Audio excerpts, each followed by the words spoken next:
Guys!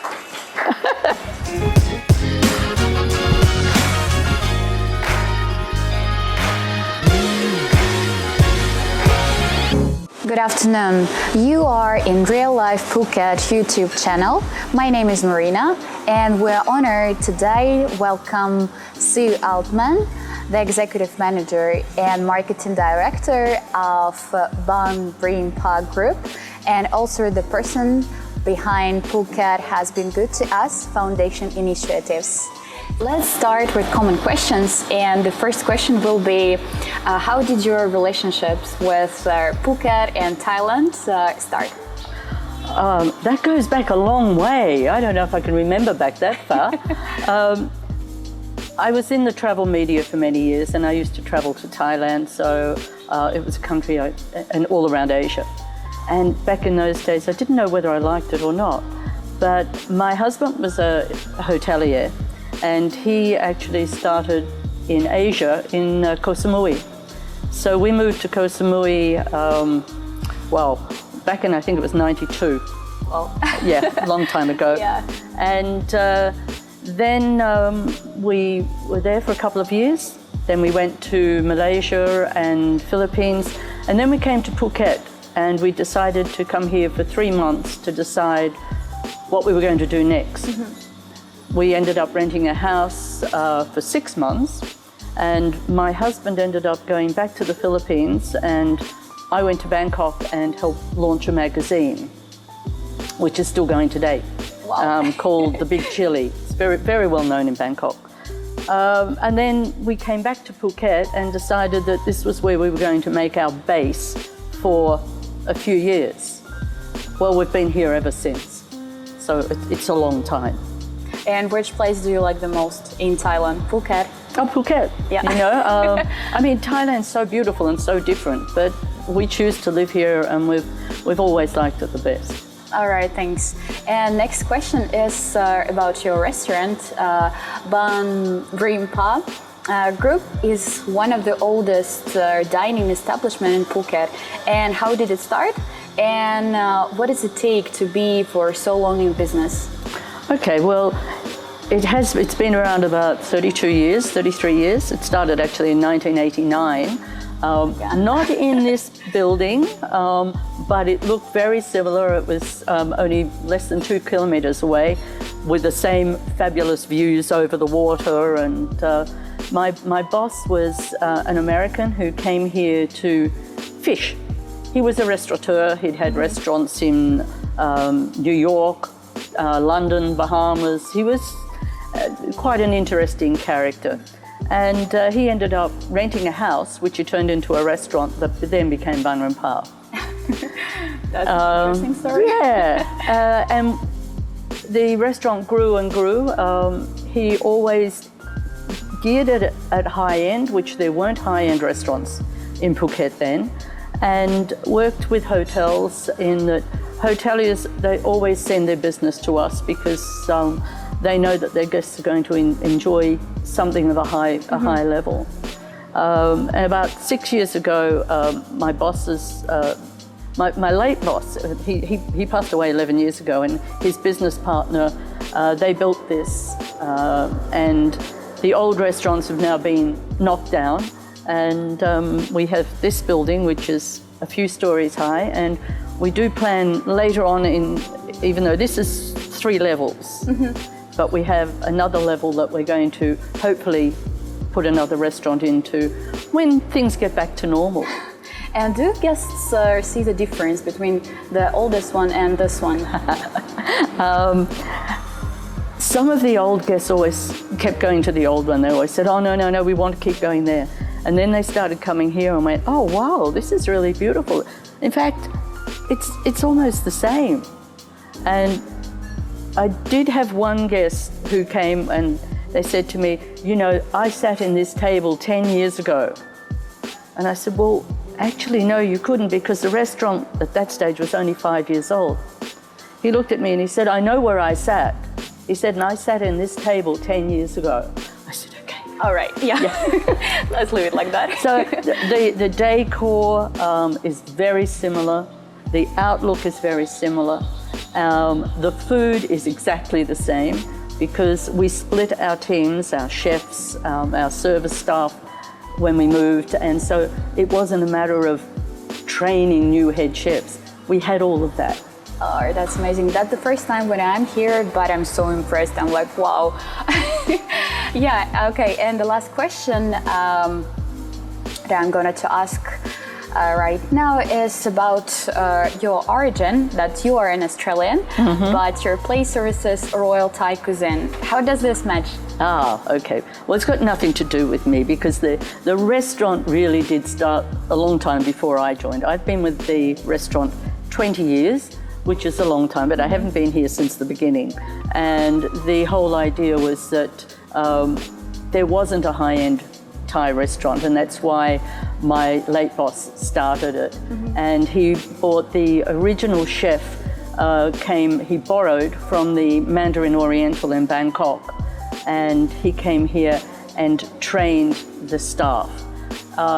Royal Thai cuisine means that the recipes originally came from the Royal Palace, and this chef actually grew up in the Royal Palace. His parents worked for the late king and the queen in Bangkok, so it goes back a long way. As for me, yes, I am Australian, and it just happened that the owner at the time wanted someone to come and help him with marketing, and I was in the media, but I said, okay, I'll come and help him. And I said, but I don't do restaurants. I'll work for you for 3 months to sort it out. Yeah, well, I'm still here. And often I say I must be doing a really bad job because I haven't sorted out the marketing yet. But you will, for sure. One day. Yeah, one day we will do that.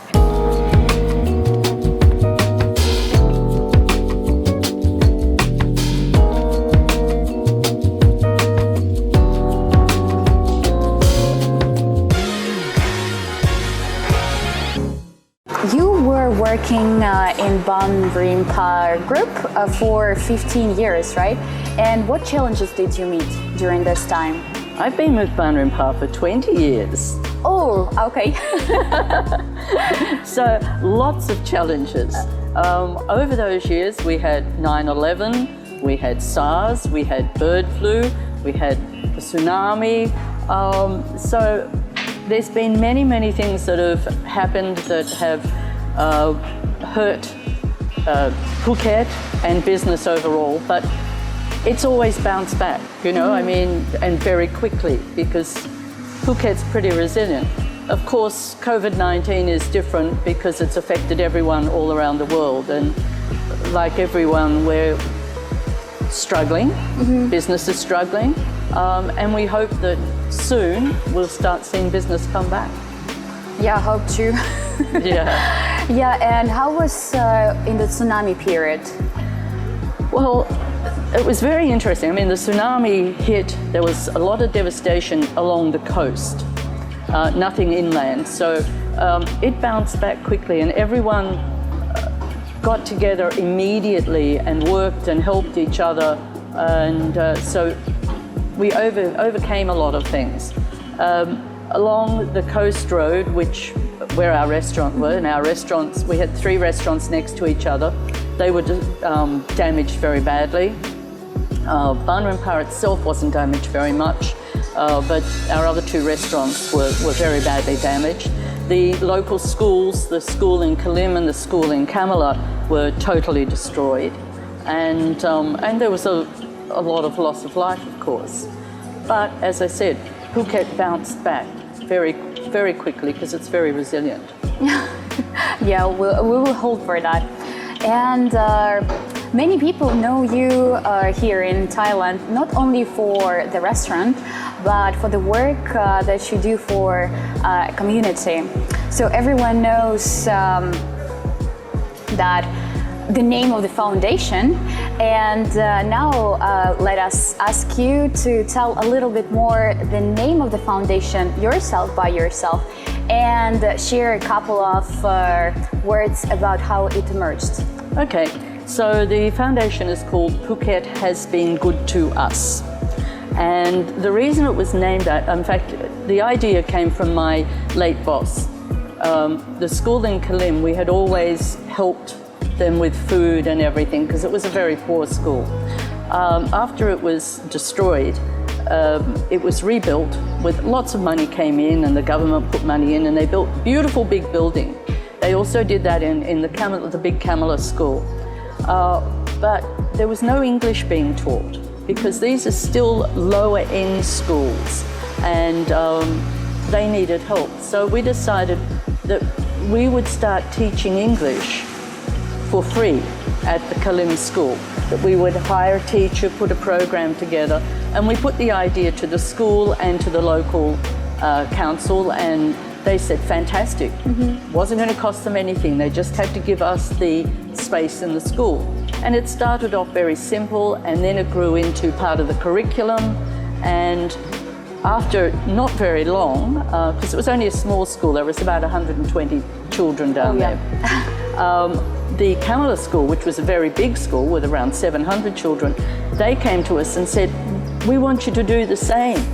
And we went, it's not quite that easy.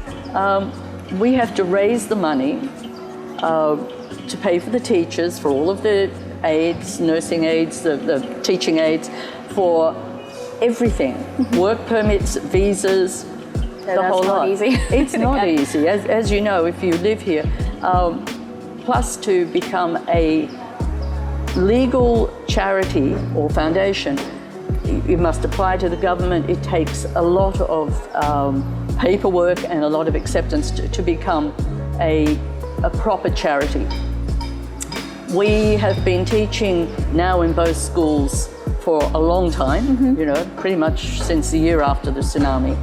We grew to 7 full-time teachers, plus at the Kamala school, there is a dormitory there where children live. Now, a lot of these children are either orphans or their parents can't take care of them for financial reasons or for lots of reasons.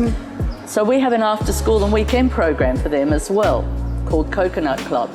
Again, we have to raise money to handle all of the running of it. In recent times, a lot of the people who regularly donated to us and who have sponsored different things, they're all in financial problems as well. So we have had to cut back on the number of teachers and the number of the children that we teach. But we are still teaching at the Kamala School, and we are still running Coconut Club and trying to raise funds. And I think something you and I talked about earlier was the number of charities and different charities. After the tsunami, a lot of charities started up. They weren't legal. And this happens in many countries, that people come in and they raise money and then the money disappears. It is very, very important that if you're going to donate to a charity or to anything, anywhere in the world, you really check out where it's going. Sending your money to. Yeah, not just because it looks great on Facebook.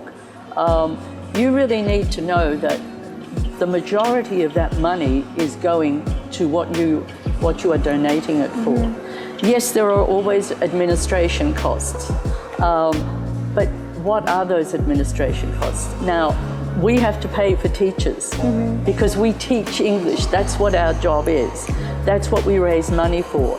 And for visas and work permits and all of that. But that is part of our structure. But it is important to always know where your money is going and that it's going to the right causes. Is it somehow advertised, this program, this dormitory? If you go onto our Facebook page, which is Phuket Has Been Good to Us.org, you will find all of the information there, and you can find out the way you can donate things. You can see the history of the charity, what we do all of the time. We have people who sponsor a child every month. You have to do it for a year. and we send them reports on that child and how they've progressed and how they move on. Oh, that's amazing. It is. And since the tsunami, as I said, we had about 120 children. I think it was 124 when we first started. Now you'd think over the years that number would go down. Unfortunately, yes, those kids of course have grown up and moved on, but there's always children that come from tough environments.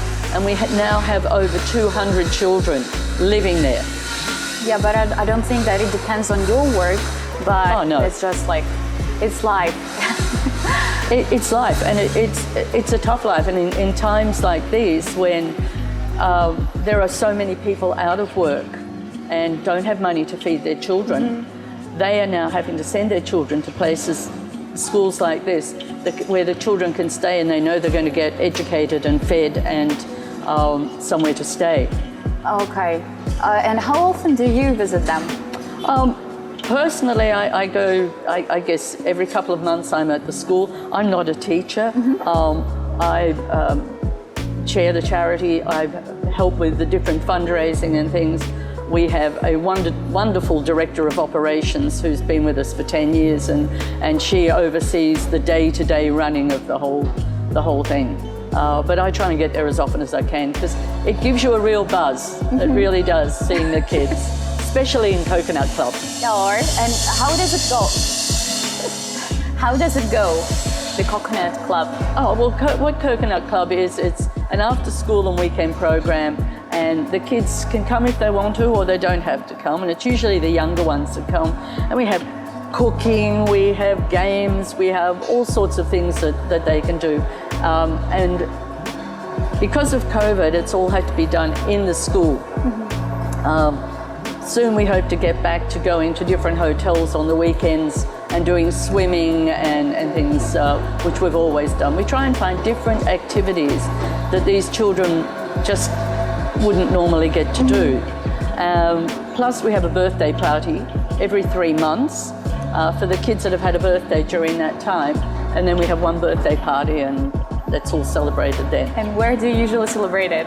Well, at the moment at the school, but before it used to be in different hotels, they'd sponsor it. That's awesome.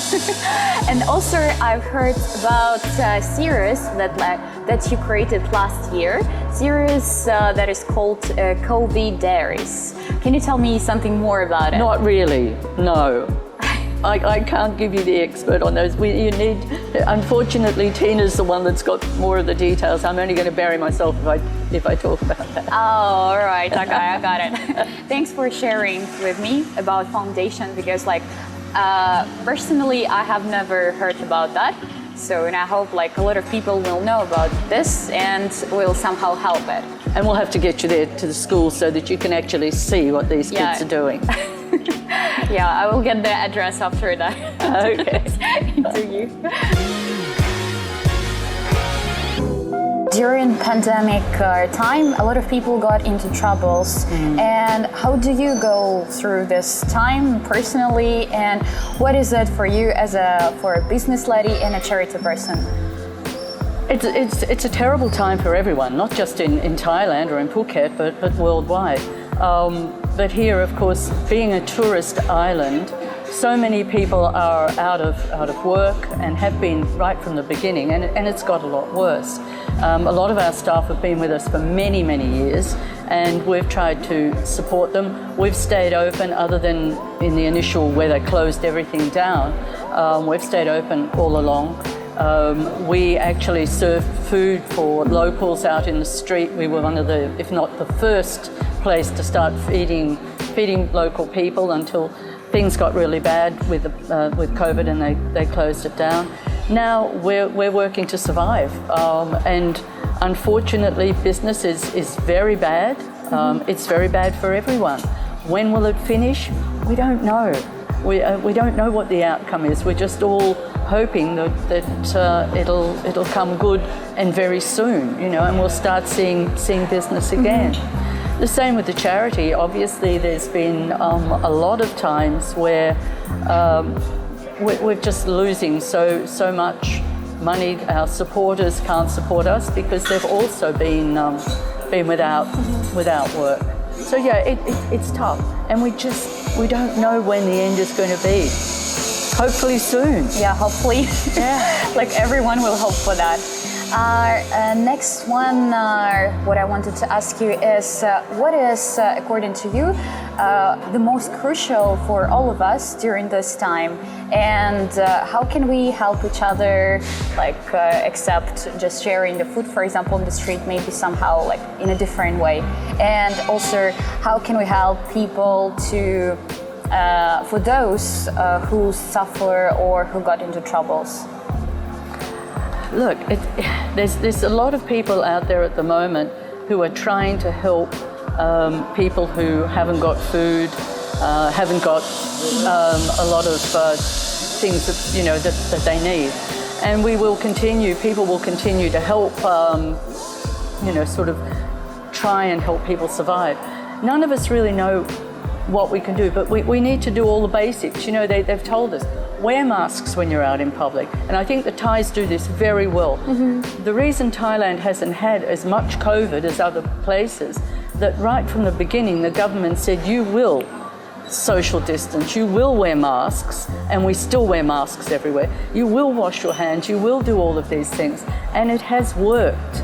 And I think we have to continue to do these things to make sure that we keep Phuket clean and fresh the way it is. We're lucky we don't have COVID down here. Yeah, that's true. And that's because people do the right thing.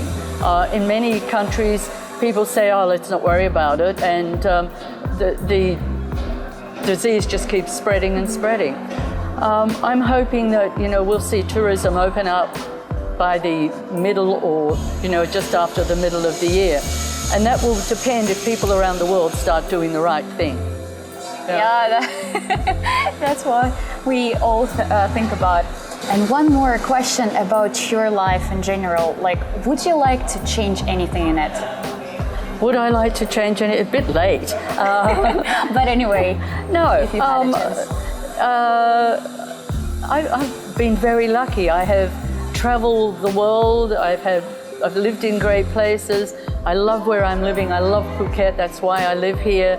And I guess there's always little things in your life that you'd like to change, but I think I'm pretty lucky. What I'd like to see change these days is just that the world gets back to some normality for everybody. Not for me. Life is beautiful. We live in this fabulous island, and hopefully we're going to see tourists who get to come to see this wonderful weather, this wonderful island, which the one good thing about the pandemic is that it's given the island time to get back to the nature, to come back. We've got so many, the beaches are clearer than ever, the water is clearer than ever. We've seen lots of wildlife come back that haven't been around for years.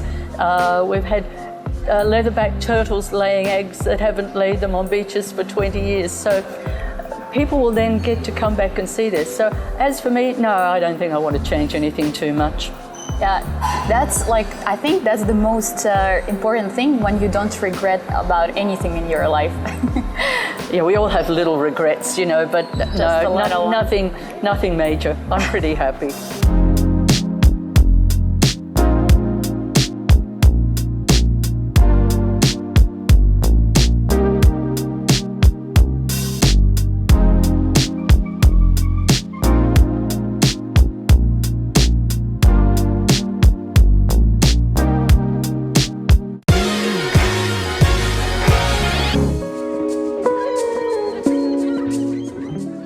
So for today we're done, and with us was the most beautiful woman here in Phuket, Sue Ultmann, an executive manager and marketing director of Baan Rim Pa Group, and also the person behind Phuket Has Been Good to Us foundation initiatives.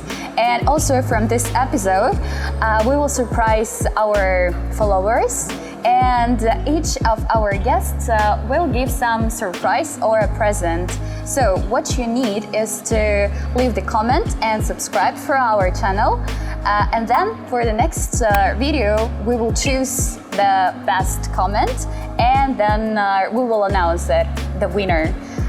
So now I want to give some words to our guest. It's been great. Thank you very much for coming to Baan Rim Pa today and for interviewing me. Don't know about the beautiful woman, but it really has. It's been lovely, and I hope that everybody watches the videos. I hope that you make comments, and we'll be giving a voucher away for 3,500 baht for dinner at Baan Rim Pa for 2 people, and hopefully your comment will win. And thank you. Thank you. My name is Marina, and hope to see you soon. So This is great. It was fun. Yeah, it was fun. Yeah. Really good. And we'll do it again one day.